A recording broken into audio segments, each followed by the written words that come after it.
Good morning everyone. आज के session की शुरुआत कर रहे हैं। एक छोटी सी शुरुआत है।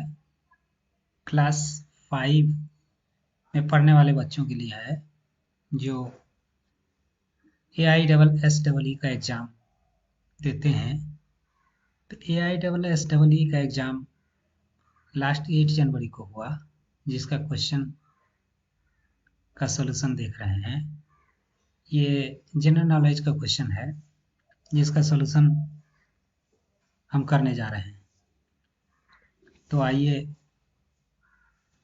सॉल्यूशन पर चलते हैं। क्वेश्चन नंबर 76 है, आपके स्क्रीन पर है। एक खेल जिसमें लोग बोर्ड के साथ छोटे पहियों का उपयोग करते हैं वह है। अब ये खेल है जिसमें लोग बोर्ड के साथ छोटे पहियों का उपयोग करते हैं। ऑप्शन है हमारा पैरामोटरिंग, स्काई डाइविंग, स्केटिंग और स्केटबोर्डिंग। तो पहले जान लेते हैं कि ये सब ऑप्शन जो है इसमें क्या क्या होता है। पैरामोटरिंग एविएशन का फॉर्म है, जैसे एरोप्लेन, फाइटर जेट, ये सब उड़ता है तो वो सब पैरामोटरिंग के श्रेणी में आता है। स्काई डाइविंग, ऊंचे टॉप से जब पैराशूट को पहन करके डाइव किया जाता है तो उसको स्काई डाइविंग कहा जाता है। स्केटिंग, स्केटिंग में आप देखते होंगे जैसे आइस स्केटिंग होता है तो उसमें शूज में व्हील लगे होते हैं और आइस पर एक स्टिक के सहारे स्केटिंग का गेम होता है, खेला जाता है, उसे स्केटिंग कहते हैं। स्केट बोर्डिंग में एक बोर्ड होता है जिसमें पहिए लगे होते हैं, व्हील लगे होते हैं, और जिस पर पैर रख करके स्टिक के सहारे गेम खेला जाता है, उसी को स्केट बोर्डिंग कहते हैं। तो जाहिर है कि बोर्ड में पहिए लगे होते हैं, तो हमारा ऑप्शन ये है नंबर 4। अभी चलते हैं नेक्स्ट क्वेश्चन, क्वेश्चन नंबर 77 आपके स्क्रीन पर है। क्वेश्चन नंबर 77, यह पुरस्कार कमल पदक से जाना जाता है और भारत का दूसरा सर्वोच्च नागरिक पुरस्कार है। अभी सवाल है भारत का नागरिक पुरस्कार से संबंधित। तो भारत का सर्वोच्च, दूसरा सर्वोच्च नागरिक पुरस्कार, हमारा ऑप्शन है अर्जुन पुरस्कार, पद्म विभूषण, भारत रत्न, अशोक चक्र। तो अर्जुन पुरस्कार खेल से संबंधित होता है, खेल के क्षेत्र में दिया जाता है। पद्म विभूषण, पद्म विभूषण ही भारत का दूसरा सर्वोच्च नागरिक पुरस्कार होता है, सिविलियन अवार्ड। पद्म विभूषण, भारत रत्न ये इंडिया का सबसे हाईएस्ट सिविलियन अवार्ड होता है। प्रथम सर्वोच्च नागरिक पुरस्कार भारत रत्न होता है और दूसरा पद्म विभूषण होता है और तीसरा पद्म भूषण होता है और चौथा पद्मश्री होता है। इसको फिर से एक बार देख लीजिए। भारत रत्न भारत का सर्वोच्च नागरिक पुरस्कार है। पद्म विभूषण ऑप्शन नंबर 2 ये भारत का सर्वोच्च दूसरा नागरिक पुरस्कार है और सर्वोच्च तीसरा नागरिक पुरस्कार इसी श्रेणी में आता है पद्म भूषण और चौथा सर्वोच्च चौथा नागरिक पुरस्कार होता है पद्मश्री। अशोक चक्र मिलिट्री से रिलेटेड अवार्ड है जो मिलिट्री लोगों को दिया जाता है। चलिए नेक्स्ट ऑप्शन पर चलते हैं, नेक्स्ट क्वेश्चन पर। क्वेश्चन नंबर 78 आपके स्क्रीन पर है कि 2007 में पद्म विभूषण, अब यही क्वेश्चन आपको 77 में मिला है, पद्म विभूषण। तो भारत का सेकंड हाईएस्ट सिविलियन अवार्ड है। 2007 में कौन से खिलाड़ी हैं, जीतने वाले कौन से खिलाड़ी हैं ऑप्शन में से? तो ऑप्शन देखते हैं। फर्स्ट ऑप्शन है हमारा विश्वनाथन आनंद, सुनील गावस्कर, तीसरा कपिल देव, चौथा सचिन तेंदुलकर।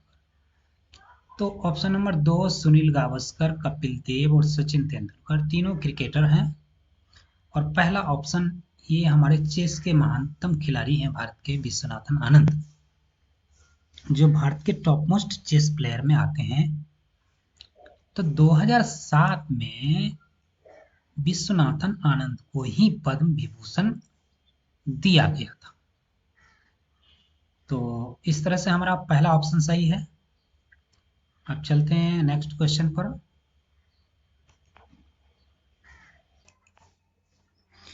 नेक्स्ट क्वेश्चन है 79, आपके स्क्रीन पर है। उचित पर्याय चुनिए और वाक्य की पूर्ति कीजिए। सीधे क्रम में पर्वतों को डैश कहा जाता है। सीधे क्रम में पर्वतों को डैश कहा जाता है। अभी हमारे पास ऑप्शन है श्रृंखला, इंग्लिश में रेंज बोलते हैं, फोल्ड पर्वत, शिखर, टेबल पर्वत। ये पर्वतों के प्रकार होते हैं। तो सीधे क्रम में पर्वतों को श्रृंखला या रेंज कहा जाता है। पहला ऑप्शन सही होगा, सीधे क्रम में पर्वतों को श्रृंखला या रेंज कहा जाता है। जैसे हिमालय पर्वत श्रृंखला है, हिमालयन रेंज। तो इस तरह से पहला ऑप्शन सही है। नेक्स्ट क्वेश्चन पर चलते हैं। क्वेश्चन नंबर 80, उचित पर्याय चुनिए। स्टेटमेंट है, पानी को सार्वजनिक द्रावक क्यों कहते हैं? पानी को सार्वजनिक द्रावक मतलब यूनिवर्सल सॉल्वेंट क्यों कहते हैं? अब यूनिवर्सल सॉल्वेंट का मतलब होता है कि ऐसा लिक्विड जो सबको घुला ले, मैक्सिमम चीज को अपने में घुला ले, बहुत सारी चीजों को अपने में घुला ले, उसको यूनिवर्सल सॉल्वेंट कहते हैं, सार्वजनिक द्रावक कहते हैं। तो ऑप्शन हमारे पास है, उसके अनेक उपयोग हैं। वह हर तरह से धूल साफ कर सकता है। तीसरा, वह शरीर में किसी भी प्रकार के चयापचय का माध्यम है। चौथा, वह अनेक वस्तुओं को घोल सकता है।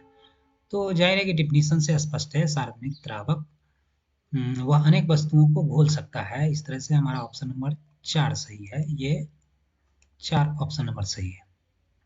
नेक्स्ट क्वेश्चन पर आते हैं। क्वेश्चन नंबर 81, क्वेश्चन है, बिना पानी के दीर्घकाल तक मरुस्थल में जीवित रहने वाला प्राणी कौन सा है? तो मरुस्थल का प्राणी के बारे में तो जानते हैं कि आप ऑप्शन सही पकड़ सकते हैं कि घोड़ा, गाय, भैंस और ऊंट। ऊंट को मरुस्थल का जहाज कहा जाता है। तो मरुस्थल में पानी का अभाव होता है।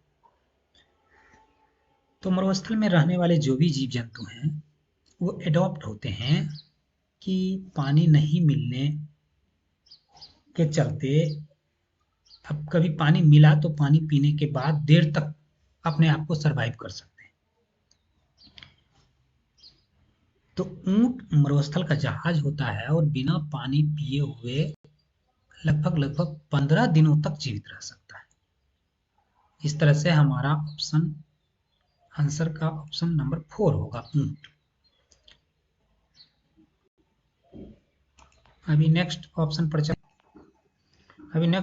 चलते हैं। क्वेश्चन नंबर 82 है, एकमात्र प्रजाति जिनमें नर बच्चों को जन्म देते हैं। अभी दुनिया में बहुत सारे स्पीसीज हैं, आदमी है, जानवर है, शेर है, पशु पक्षी हैं, सारे के सारे स्पीसीज हैं। जनरली हम लोग जानते हैं कि सभी प्रजाति में बच्चों को जन्म कौन देती है? तो मादा देती है, यानी फीमेल देती है। अब यहाँ सवाल है कि एकमात्र प्रजाति है दुनिया में जिसमें नर बच्चों को जन्म देते हैं, यानी मेल बच्चों को जन्म देते हैं। अभी उसका जवाब चाहिए, उसका आंसर चाहिए। तो एकमात्र प्रजाति है दुनिया में जिसमें मेल यानी नर बच्चों को जन्म देते हैं। ऑप्शन है हमारा डॉल्फिन, व्हेल, समुद्री घोड़ा, कछुआ। तो समुद्री घोड़ा, ये ऑप्शन सही होगा। समुद्री घोड़ा ऐसा स्पीसीज है जिसमें फीमेल बच्चों को जन्म नहीं देते हैं। बच्चों को जन्म कौन देते हैं? मेल देते हैं। एकमात्र दुनिया में एकमात्र प्रजाति है समुद्री घोड़ा यानी सी हॉर्स, जिसमें मेल ही बच्चों को जन्म देते हैं, मेल ही प्रेग्नेंट होते हैं। नेक्स्ट क्वेश्चन पर चलते हैं। क्वेश्चन नंबर 83, 83 नंबर, सिंगलिश छाम डांस यानी सिंगलिश छाम नृत्य किस राज्य से संबंधित है? हर एक राज्य का अलग अलग नृत्य होता है, वहाँ के रीति रिवाज कस्टम के अनुसार। जैसे असम में है, असम में बिहू डांस होता है, ये फेस्टिवल डांस होता है। मणिपुर है, मणिपुरी नृत्य होता है। सिक्किम है, केरल है। तो सिक्किम, ये सिंगलिश छाम डांस जो है सिक्किम का डांस है। इसे कंचनजंगा डांस के नाम से भी जानते हैं। आप जानते हैं कि कंचनजंगा चोटी जो है सिक्किम में अवस्थित है और हमारे देश की टॉप मोस्ट चोटी में से है। कंचनजंगा चोटी सिक्किम में अवस्थित है, तो इसे कंचनजंगा डांस के नाम से भी जानते हैं। इस डांस को, यानी यह डांस भूटिया जनजाति के लोगों के द्वारा की जाती है। इस डांस में क्या होता है कि डांस के समय 2 से 4 शेर बनते हैं। 2 से 4 शेर बनाया जाता है लोगों के द्वारा, यानी लोग ही शेर बन जाते हैं। जनजाति के लोग शेर 4 शेर 2 से 4 शेर बनते हैं और बाकी सामूहिक डांस करते हैं। उसी को सिंगलिश छाम डांस कहते हैं। तो सिंगलिश छाम डांस से संबंधित आप ये इमेज हो या फोटो हो आप गूगल पे देख सकते हैं। सिक्किम से संबंधित है ये, यानी हमारा ऑप्शन होगा ऑप्शन नंबर 3। नेक्स्ट क्वेश्चन पर चलते हैं। क्वेश्चन नंबर 84 है। क्वेश्चन आपके सामने है, वाहन की गति मापने के लिए उपयोग में लाए जाने वाला साधन है। अभी वाहन की गति मापने के लिए, जैसे मोटरसाइकिल चलाते हैं या बाइक चलाते हैं या 4 व्हीलर चलाते हैं या जो भी वाहन हो, तो वाहन का स्पीड कितना है, ये स्पीड बताने के लिए कौन सा साधन उपयोग में किया जाता है। तो आपने देखा होगा कि बाइक, जनरली बाइक आप देखे होंगे या 4 व्हीलर देखे होंगे, तो उसमें कई सारे डिवाइस लगे होते हैं। हैंडल के सामने कई सारे डिवाइस लगे होते हैं। एक डिवाइस आप अमूमन निश्चित रूप से देखे होंगे, जो बैटरी वाली गाड़ी है तो बैटरी बताता है कि बैटरी आपका चार्ज है या कम चार्ज है या कितना चार्ज है।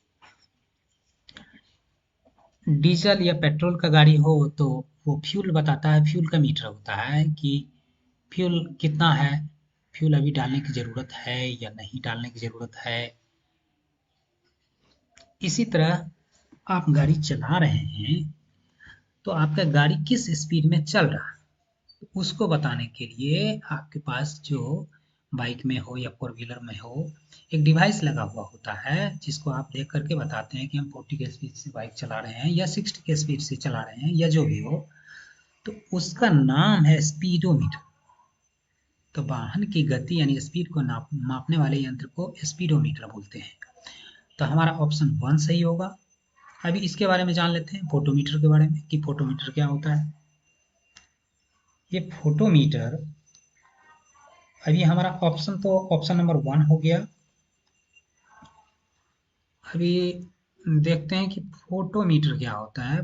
फोटोमीटर के बारे में ऑप्शन नंबर 2 में है फोटोमीटर। फोटोमीटर जो होता है ऑप्टिकल ब्राइटनेस मेजर करता है। अभी तीसरा ऑप्शन है ओडोमीटर। ओडोमीटर डिस्टेंस ट्रेवल्स आप कितना किए हैं ये मेजर करता है। आपकी बाइक में भी रहता है कि बाइक अभी तक 14,000 किलोमीटर डिस्टेंस ट्रेवल किया है, यानी अब तक 14,000 किलोमीटर चला है या 15,000 किलोमीटर चला है, जो भी हो। अभी उसके बाद है ट्रैकोमीटर। अब ये ट्रैकोमीटर क्या होता है, ट्रैकोमीटर जो होता है रिवोल्यूशन काउंटर होता है उन कार एयरक्राफ्ट में होता है, सेफ रेंज के लिए होता है, रोटेशन स्पीड काउंट करता है।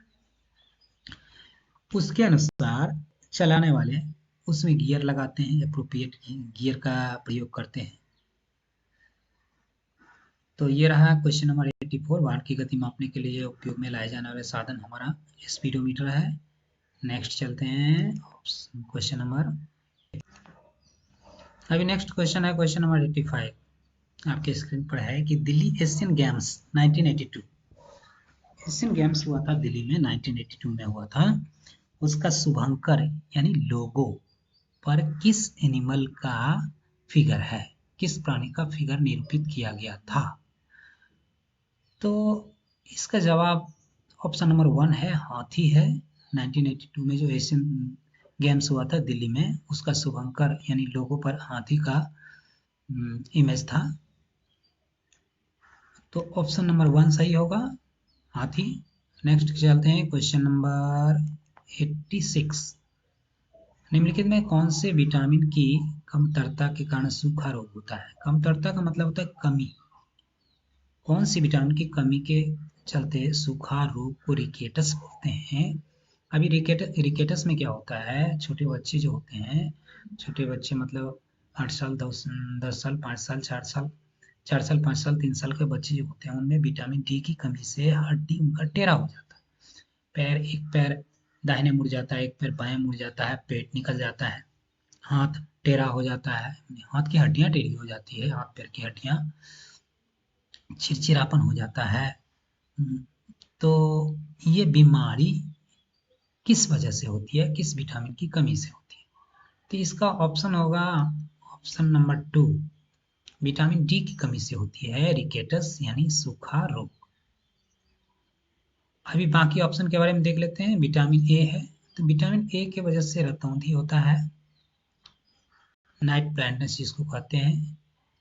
विटामिन सी की कमी से स्कर्वी रोग होता है। विटामिन बी12 की कमी से एनीमिया होता है, यानी खून की कमी हो जाती है, उसी को एनीमिया कहते हैं। तो विटामिन डी की कमी से सूखा रोग यानी रिकेटस होता है। तो सवाल यह है कि विटामिन डी किस चीज में मिला करता है जिसको खाया जाए या खिलाया जाए? तो विटामिन डी मछली के तेल में मिलता है, मछली में मिलता है, अंडा में मिलता है,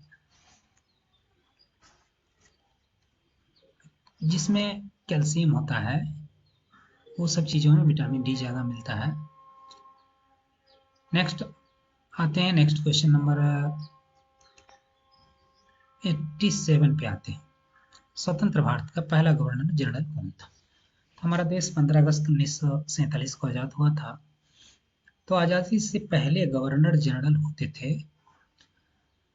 तो 15 अगस्त 1947 के बाद जो प्रथम गवर्नर राज्य ये पहला गवर्नर जनरल बनाया गया था, सी राजगोपालचारी थे, जिनको प्रथम गवर्नर जनरल बनाया गया था, सी राजगोपालचारी थे।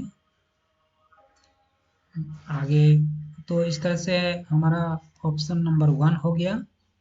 स्वतंत्र भारत का पहला गवर्नर जनरल कौन था? तो ऑप्शन नंबर 1 है हमारा सी राजगोपालचारी।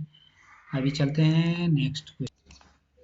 अब आते हैं क्वेश्चन नंबर 88 पर। 88 क्वेश्चन नंबर है, उस भारतीय परमाणु भौतिक शास्त्रज्ञ को पहचानिए जो Tata institute of fundamental research के संस्थापकीय निर्देशक और भौतिक शास्त्र के प्राध्यापक थे। Tata institute of fundamental research की स्थापना जो हुई थी,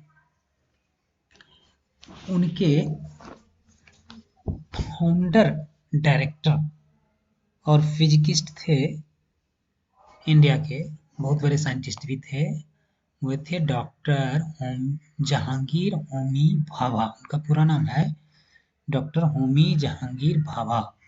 तो ये फर्स्ट ऑप्शन होगा सही, डॉक्टर होमी जहांगीर भाभा। ये भारतीय परमाणु भौतिक शास्त्री थे। इनका अहम योगदान रहा है भारतीय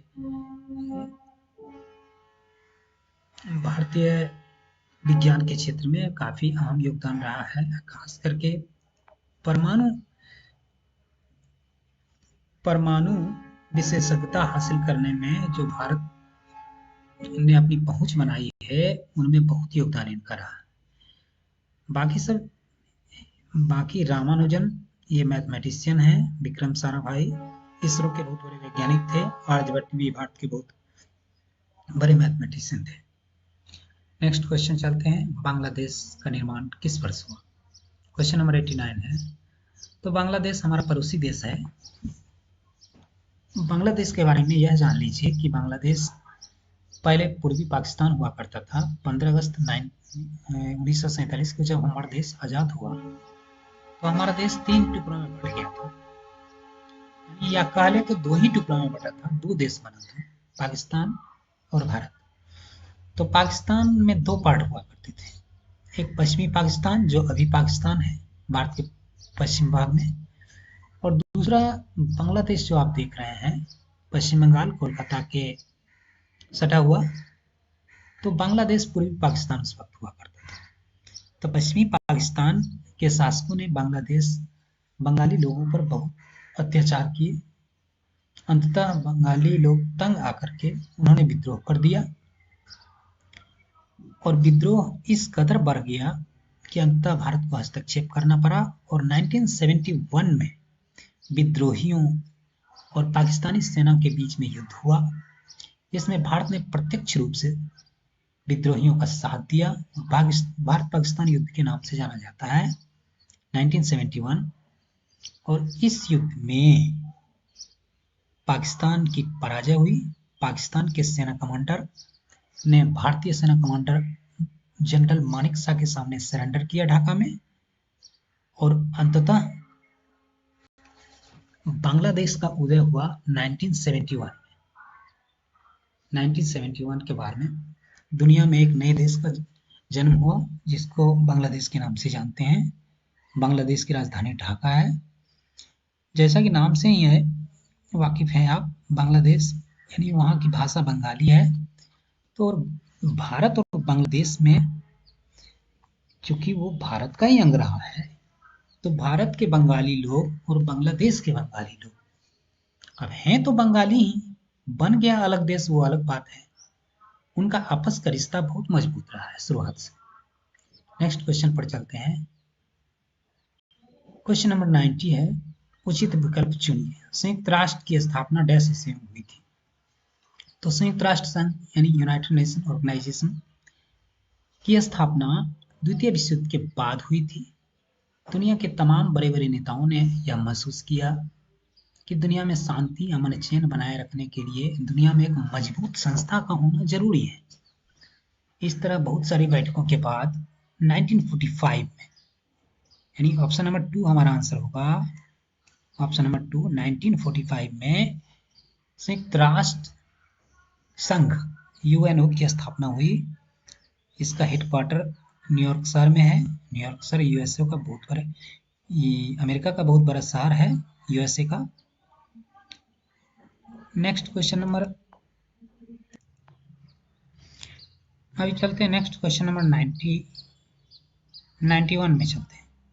ये तो क्वेश्चन नंबर हमारा 90 था, संयुक्त राष्ट्र संघ की स्थापना कब हुई, तो इसका ऑप्शन 1945 है।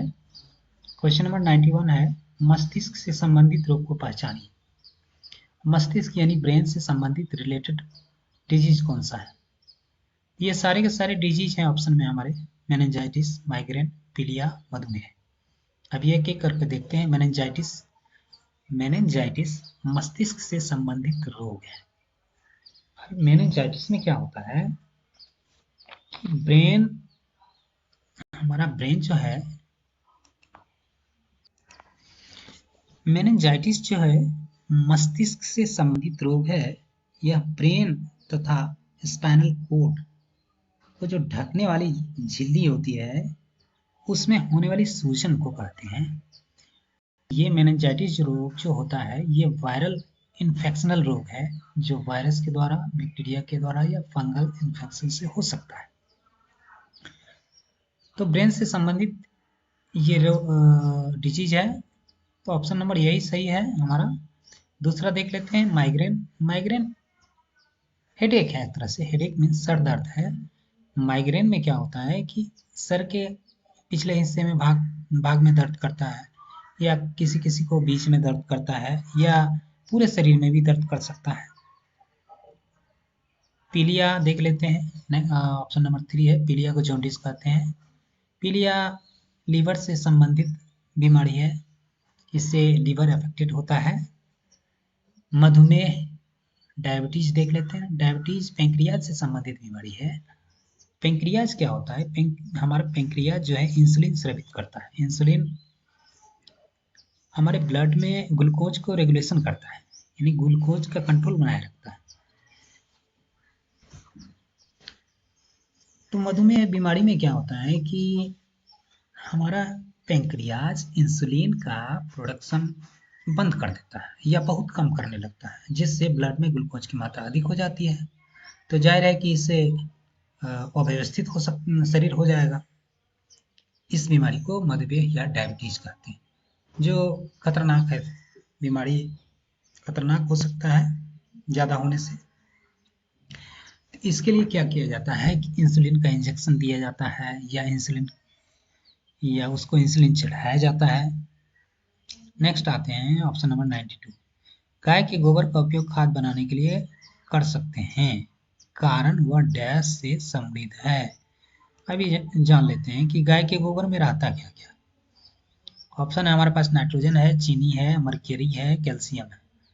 तो गाय के गोबर में होता है नाइट्रोजन, प्रचुर मात्रा में होता है नाइट्रोजन, फास्फोरस और पोटासियम। नाइट्रोजन, फास्फोरस और पोटासियम प्रचुर मात्रा में होता है, जो पौधा को बहुत जरूरी होता है। तो गाय का उपयोग खाद बनाने के लिए कर सकते हैं। इसका रीजन यही है कि गाय के गोबर में नाइट्रोजन की भरपूर मात्रा होती है। तो ऑप्शन नंबर 1 सही है। नेक्स्ट ऑप्शन क्वेश्चन नंबर चलते हैं 93। नेक्स्ट क्वेश्चन है हमारा 93। भारत के प्रधानमंत्री की नियुक्ति कौन करता है? तो भारत के प्रधानमंत्री की नियुक्ति भारत के राष्ट्रपति करते हैं। राज्य में मुख्यमंत्री जो होते हैं उनकी नियुक्ति राज्य के राज्यपाल करते हैं। भारत के प्रधानमंत्री की नियुक्ति भारत के राष्ट्रपति करते हैं। फिलहाल भारत के प्रधानमंत्री श्री नरेंद्र दामोदर दास मोदी हैं और भारत के प्रधानमंत्री की नियुक्ति भारत के राष्ट्रपति करते हैं। राष्ट्रपति श्रीमती द्रौपदी मुर्मू हैं वर्तमान में। तो ऑप्शन नंबर 1 सही होगा। भारत के प्रधानमंत्री की नियुक्ति भारत के राष्ट्रपति करते हैं। नेक्स्ट क्वेश्चन पर चलते हैं। नेक्स्ट क्वेश्चन है 94। Question number 94। कोलकाता डैश नदी के तट पर स्थित है। कोलकाता पश्चिम बंगाल की राजधानी है और भारत का बहुत ही पुराना शहर है, महत्वपूर्ण शहर है। भारत का बहुत बड़ा ये शहर है। कोलकाता हमारे देश की राजधानी हुआ करती थी 1911 का पहले। 1911 में राजधानी को कोलकाता से दिल्ली ले जाया गया। तो कोलकाता हुगली नदी के तट पर है। ऑप्शन नंबर 3 होगा राइट आंसर। अभी देख लेते हैं गंगा। गंगा सबसे लंबी नदी है देश की। दामोदर पश्चिम बंगाल की नदी है। पद्मा, इस गंगा को बांग्लादेश में पद्मा के नाम से जाना जाता है। बांग्लादेश में गंगा को पद्मा नदी के नाम से जाना जाता है। गंगा फरक्का बैराज के बाद बांग्लादेश में प्रवेश करती है और वहां उसका नाम हो जाता है पद्मा। तो कोलकाता हुगली नदी के किनारे है। Option number right answer 3। Next question number, उचित विकल्प चुनिए। अभी यह स्थान ग्वालियर में स्थित है। ग्वालियर के महाराजा जयाजी राव सिंधिया के द्वारा बनाया गया था। इसे इटालियन और टस्कन शैली की वास्तुकला से बनाया गया है और संग्रहालय नहीं है, म्यूजियम नहीं है, भवन है और वह महाराजा जयाजीराव सिंधिया के द्वारा बनाया गया था। ग्वालियर के महाराजा थे जयाजीराव सिंधिया। तो इसमें हवा महल है ऑप्शन, उम्मैद भवन ऑप्शन है, लेक पैलेस ऑप्शन है, जय विलास पैलेस ये महल ऑप्शन है, जय विलास पैलेस। तो राइट आंसर हमारा ऑप्शन नंबर 4 होगा। जय विलास महल जो है ग्वालियर में है और इसकी स्थापना महाराजा जयाजीराव सिंधिया के द्वारा की गई थी। नेक्स्ट क्वेश्चन पर चलते हैं। क्वेश्चन नंबर होगा, नेक्स्ट क्वेश्चन है क्वेश्चन नंबर 96। रामायण में श्री राम ने सीता से विवाह किस स्थान पर किया था? तो रामायण में भगवान श्री राम ने सीता से विवाह किया था, वो स्थान था जनकपुर। ये स्थान था जनकपुर। रामायण में भगवान राम ने सीता से विवाह किया था, वो स्थान था जनकपुर। सीता महाराज जनक की पुत्री थी। महाराज जनक जनकपुर के राजा थे। तो श्री राम भाई लक्ष्मण के साथ और अपने गुरु विश्वामित्र जी के साथ गए थे, जहाँ जनकपुर में इनका विवाह महाराजा जनक की पुत्री सीता से हुआ। तो हमारा ऑप्शन नंबर 4 है सही जवाब। नेक्स्ट क्वेश्चन है 97। डैश अपना भोजन मूलों में संचेत करता है। मूल का मतलब जड़ होता है।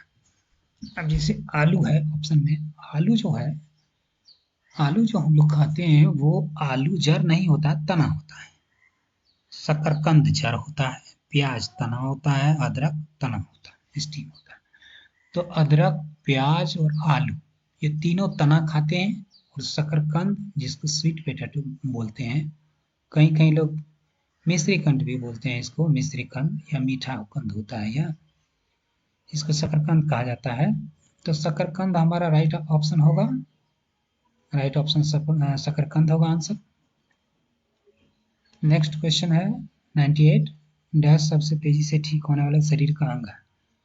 तो शरीर का अंग जो फास्ट रिकवरी करता है, बहुत तेजी से ठीक होता है, वह है मुंह के अंग जो होते हैं, मुंह के अंदर के जो अंग होते हैं वो बहुत फास्ट रिकवरी करता है। हमारा ऑप्शन होगा राइट ऑप्शन, राइट ऑप्शन होगा हमारा नंबर 1, राइट ऑप्शन होगा हमारा नंबर 1, यानी जीभ होगा जो फास्ट रिकवरी करता है। अभी चलते हैं क्वेश्चन नंबर 99। अयोध्या किस नदी के तट पर स्थित है? तो अयोध्या जहाँ भगवान राम का जन्म हुआ था, अयोध्या के राजा दशरथ जी थे, सरयू नदी के तट पर है। अयोध्या जो है सरयू नदी के तट पर स्थित है। अगला क्वेश्चन है, लास्ट क्वेश्चन होगा इस सेशन का, क्वेश्चन नंबर होगा हमारे पास, क्वेश्चन लास्ट क्वेश्चन है क्वेश्चन नंबर 100। क्वेश्चन में पढ़ रहा हूँ। संजना को ज्ञात हुआ कि जैसे बीज अंकुरित होता है और वह पौधा बनने लगता है तो पत्तों का आकार छोटा होने लगता है। अब आप भी देखे होंगे कि जब बीज अंकुरित होता है स्टार्टिंग में, पौधा ज्यों बनने लगता है तो पत्तों का आकार छोटा होने लगता है। इसके क्या कारण है? तो इसके कारण क्या है, होता क्या है, बीजों के पत्तों का भोजन विकसित होते हुए पौधों के लिए इस्तेमाल होता है।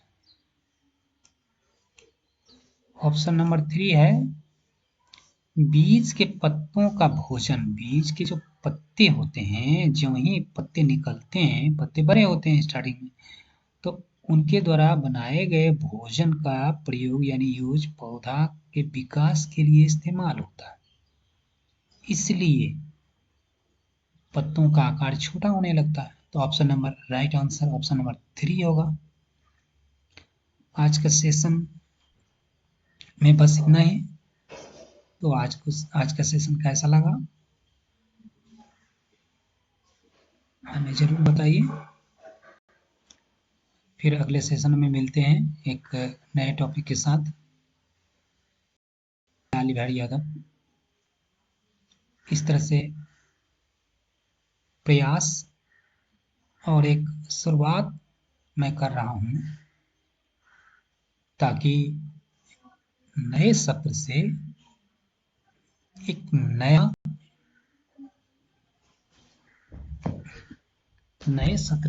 नया ऑप्शन दिया जाए पढ़ने वाले स्टूडेंट के लिए, ताकि आप आगे से आगे बढ़ सकें। धन्यवाद, नमस्कार, आपका दिन शुभ हो।